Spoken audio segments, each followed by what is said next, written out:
बहुत देर कमरे में बंद होकर घुटती कोमल देवी की आंखों से आंसू बह रहे थे और सिसकियां गले में घुट रही थी।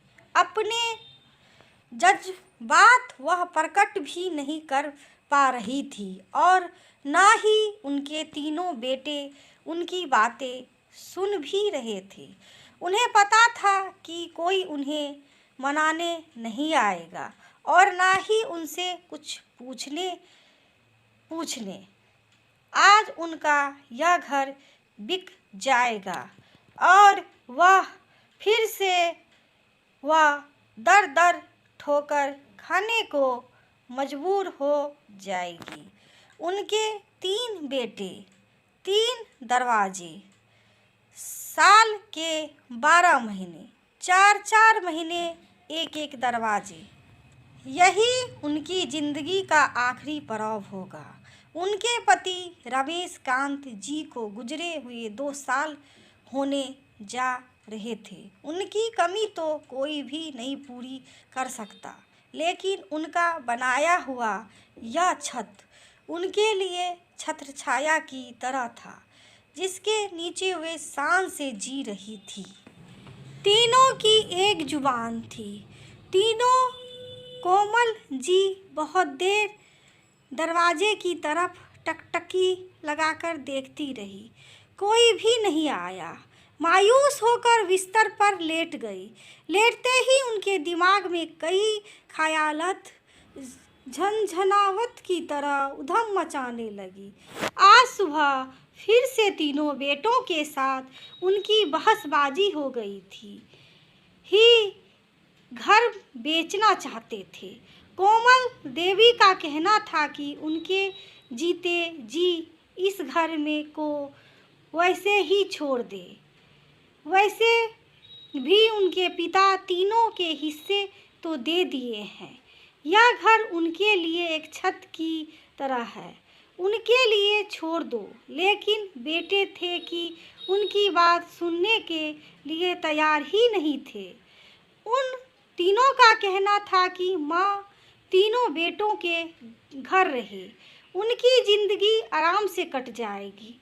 कोमल देवी अब कैसे समझाए कि अपना घर अपना होता है, दूसरों का घर दूसरा। वह घर बेटे बहू का है। वहाँ वह कैसे रहेगी, किस तरह रहेगी? आखिरी उम्र के इस पड़ाव में वह कितना सामंजस्य बैठा पाएगी? कोमल देवी एक ठंडी सांस ली। उनका पति कैशियर की नौकरी करते थे।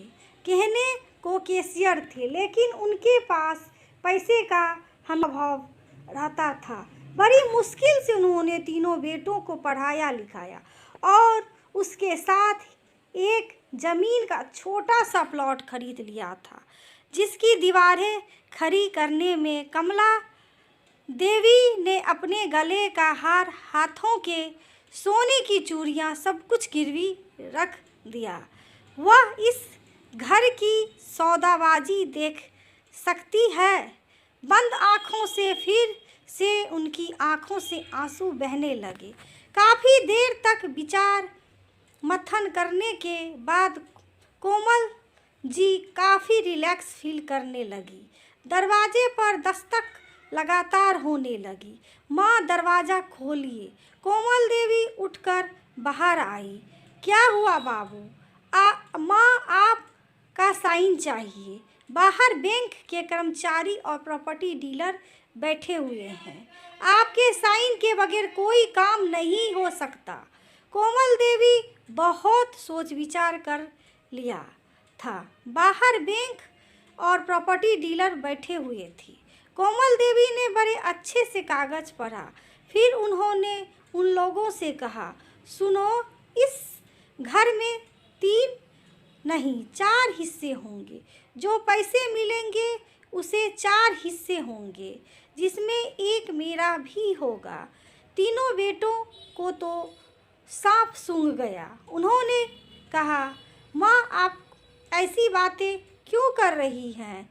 क्योंकि यह घर मेरा है, मेरी मर्जी। मेरी साइन के बिना जब कुछ भी नहीं हो सकता तो मैं तुम लोगों को सारा क्यों दे दूं? तुम लोगों के हिस्से तुम लोगों को मिल चुके हैं। अब तुम लोगों की नीयत खराब हो गई है। मुझे जीते जी घर से बेदखल नहीं कर सकते। यह मेरी जिंदगी है, मेरी मर्जी। उन्होंने प्रॉपर्टी डीलर और कर्मचारियों से कहा, इस घर बनाने में मैंने अपने खून पसीने, यहाँ तक कि अपने सोने के सारे गहने तक बेच दिया। अब मेरे पास कुछ भी नहीं है। यह मेरा घर मेरे लिए छत है। मेरे बच्चे मुझसे यह आशियाना भी छीन लेना चाहते हैं। मैं यह कभी भी नहीं होने दूंगी। मेरे जीते जी यह संभव नहीं है। अगर यह घर बिका तो उसके 4 हिस्से होंगे। एक हिस्से का पैसा मुझे भी मिलेगा। बैंक के अधिकारी और प्रॉपर्टी डीलर ने दोनों ने तालियां बजाते हुए कहा, यदि महिलाएं आप जैसी सक्षम हो जाए तो समाज बदल जाएगा। माताजी, बिल्कुल सही बात है। आपके जीते जी आपका यह घर आपसे नहीं छीन सकता। मैं चलता हूँ, नमस्ते। कोमल देवी के तीनों बेटे सिर झुकाए खड़े थे। कोमल देवी ने उनसे कहा, जैसे इतने दिनों तक झेल लिए वैसे ही कुछ दिन और। पता नहीं कब यह सांस थम जाए, लेकिन तब तक मुझे मेरे इस घर से मत निकालो। यहाँ कई यादें हैं जो मुझे जिंदा रखती है। तुम्हारे पापा हर कोने में नजर आते हैं। बेटा कहीं गए नहीं हैं। आगे के शब्द सिसकियों में दब गई। कोमल देवी फूट फूट कर रो पड़ी। उनके तीनों बेटे ने उनसे माफ़ी मांगी और कहा, माँ हम गलत थे, हमें क्षमा कर दीजिए। दोस्तों, ये कहानी आप सभी को कैसे लगी? यदि अच्छी लगी हो तो लाइक करिए, सब्सक्राइब करिए और शेयर भी करिए। दोस्तों, वीडियो देखने के लिए आप सभी दोस्तों का धन्यवाद। Thank you.